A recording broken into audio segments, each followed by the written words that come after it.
Glaciers are melting, sea levels are rising, cloud forests are dying, and wildlife is scrambling to keep pace. It's becoming clear that humans have caused most of the past century's warming by releasing heat-trapped gases, as we pout our modern lives, called greenhouse gases. Their levels are higher now than in the last 650,000 years. We call the result global warming, but it is causing a set of changes to the Earth's climate, or long-term weather patterns, that varies from place to place.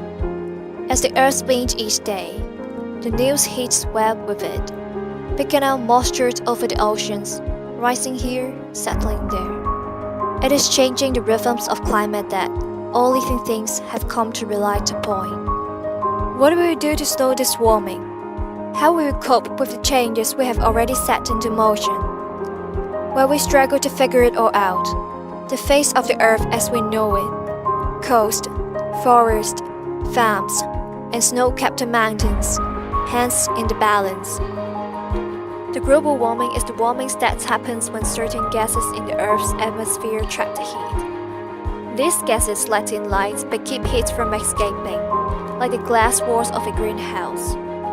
First, sunlight shines onto the Earth's surface, but it is absorbed and then radiates back into the atmosphere as heat. In the atmosphere, greenhouse gases trap some of this heat, and the rest escape into space. The more greenhouse gases are in the atmosphere, the more heat gets trapped. Scientists have learned about the greenhouse effect since 1824, when Joseph Fourier calculates that the Earth would be much colder if it had no atmosphere.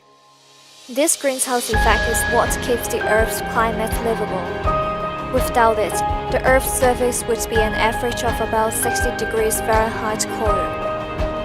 In 1895, the Swedish chemist Vanderlea Mills discovered that humans could enhance the greenhouse effect by making carbon dioxide, a greenhouse gas. Levels of greenhouse gas have gone up and down over the Earth's history, but they have been fairly constant for the past few thousand years. Global average temperatures have stayed fairly constant over that time as well, until recently. Through the burning of fossil fuels and the other GHG emissions, humans are enhancing the greenhouse effect and warming Earth. Burning fossil fuels. When we burn fossil fuels like coal tar gas to create electricity or power our cars, we release CO2 pollution into the atmosphere. Australians are big producers of CO2 pollution compared to the rest of the world. Levels of CO2 pollution per person is nearly double the average of other developed nations, and more than 4 times the world average. Electricity generation is the main cause of carbon pollution in Australia, as 73% of our electricity comes from burning coal and 30% from burning gas. The remaining 14% come from the renewable energy sources such as hydro, solar, and wind, which do not emit carbon.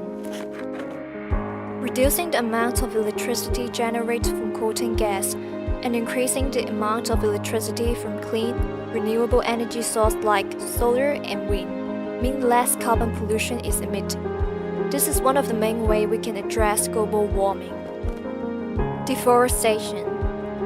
Plants play an important role in regulating the climate because they absorb carbon dioxide from the air and release oxygen back into it.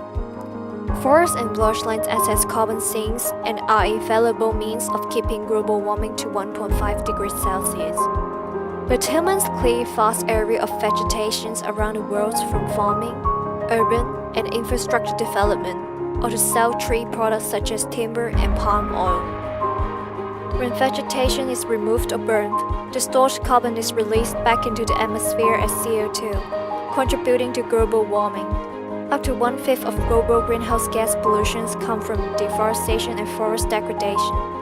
Preventing deforestation as well as planting trees through reforestation and afforestation are important actions in the fight against global warming. The rapid rise in greenhouse gas is a problem because it is changing the climate faster than some living things may be able to adopt. Also, a new and more unpredictable climate poses unique changing to all life. Historically, Earth's climates have regularly shifted back and forth between temperatures like those we see today and temperature cold enough that large sheets of ice covers much of North America and Europe. The difference between average global temperatures today and during those ice age is only about 5 degrees Celsius, 9 degrees Fahrenheit, and these swings happen slowly, over hundreds of thousands of years.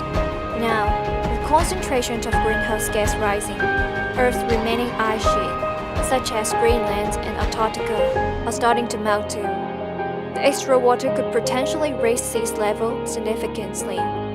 As the mercury rises, the climate can change in an unexpected way.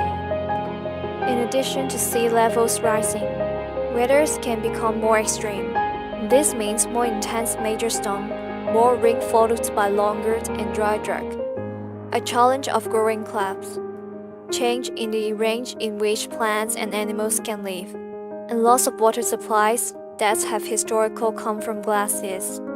For fossil fuels, the first challenge is eliminating the burning of coal, oil, and eventually natural gas.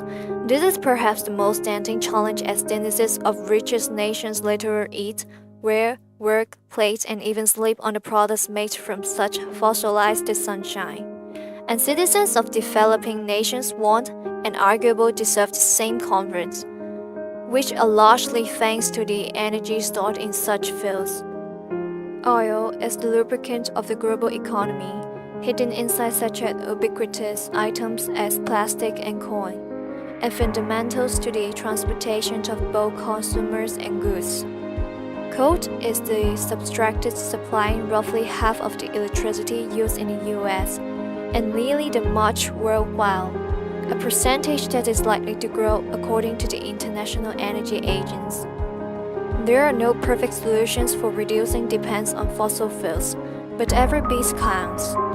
So try to employ alternatives when possible, plant-derived plastic, biodiesel, wind power, and to invest in the change. But it's by diversifying from the oil stock or investing in companies, practicing carbon capture and storage. One way to dramatically curtail transportation fuels needs is to move closer to work, use mass transit, or switch to walking, cycling, or some other mode of transport that does not require anything other than human energy. This is also the option of working from home and telecommuting several days a week. Stop cutting down trees. Every year, 33 million acres of forests are cut down. Timber harvesting in the tropics alone contributes 1.5 billion metric tons of carbon to the atmosphere. This represents 20% of humans-made greenhouse gases emissions and a source that could be avoided relatively easily. Improved agriculture practice along with paper recycling and forest management, balancing the amount of wood taken out with the amount of new trees growing, could quickly eliminate this significant chunk of emissions. And when purchasing wood products such as furniture or flooring, buy used goods or failing that, wood certificate to have been sustainable harvest.